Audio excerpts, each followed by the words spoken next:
ফরজ গোসল করার পদ্ধতি হলো, আপনার গোসল ফরজ হলে বাথরুমে গোসলখানায় গিয়ে সর্বপ্রথম আপনার শরীরের যে জায়গায় নাপাক লাগছে বা কাপড়ের যে জায়গায় নাপাক লাগছে সেই জায়গাটা কি করা, পরিষ্কার করে নেওয়া আগে। যদি আপনার জায়গাটা চিহ্নিত থাকে যে এই জায়গাটা নাপাক লাগছে, ওই জায়গাটা ধুয়ে ফেলান। এরপরে নামাজের জন্য যেভাবে আমি অজু করছি সেভাবে অজু করা। এরপরে অজু করা, হাতের কবজি ধোয়া, এরপরে কুলি করা, নাকে পানি দেওয়া, মুখ ধোয়া, হাতের কোণে পর্যন্ত ধোয়া, মাথা মাসা করা, এরকম অজু করা। অজু করার পরে এবার আপনি গোসল করেন। সেটা শাওয়ার দিয়ে আপনি মাথার উপরে পানি ঢেলে হোক আর আপনার মগ দিয়া হোক, যেভাবে হোক আপনি গোসল করেন।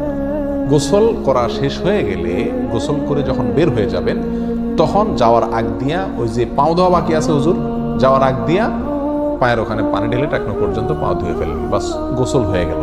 এই ভিতরে আপনার শরীরের প্রতিটি অঙ্গের প্রতিটি জায়গায় পানি পৌঁছানোর চেষ্টা করতে হবে। প্রকাশ্য অঙ্গ যেগুলো, নাভির প্যাচ থেকে নিয়ে, বগলের নিচ থেকে নিয়ে, আঙ্গুলের চিপা থেকে নিয়ে, প্রত্যেকটা জায়গায় যেন পানি যায়, সেজন্য সেখানে পানি পৌঁছানোর চেষ্টা করতে হবে। ডলার দরকার হলে ডলবে, যেভাবে ওখানে পানি পৌঁছাতে হবে। কানের প্যাঁচের ভিতরে, একেবারে গভীরে না, প্যাচগুলোর ভিতরে যেন পানি যায় সেদিকগুলো খেয়াল রাখতে হবে। কোনো একটি জায়গা যদি শুকনা থাকে তাহলে কি হবে না, ফরজ গোসল হবে না। অতএব পরিপূর্ণ শরীর যাতে ধোয়া হয় সেদিকটা খেয়াল রাখতে হবে।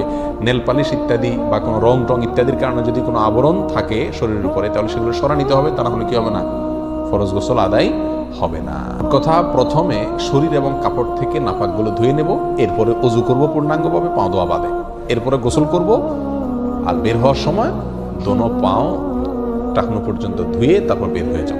এই গোসলের সাথে আমার অজু হয়ে গেল। এই গোসলের পরে আর কি করার দরকার নাই, অজু করার দরকার নাই। অনেকেই গোসল পরে অজু করেন, এটা কোনো প্রয়োজন নাই।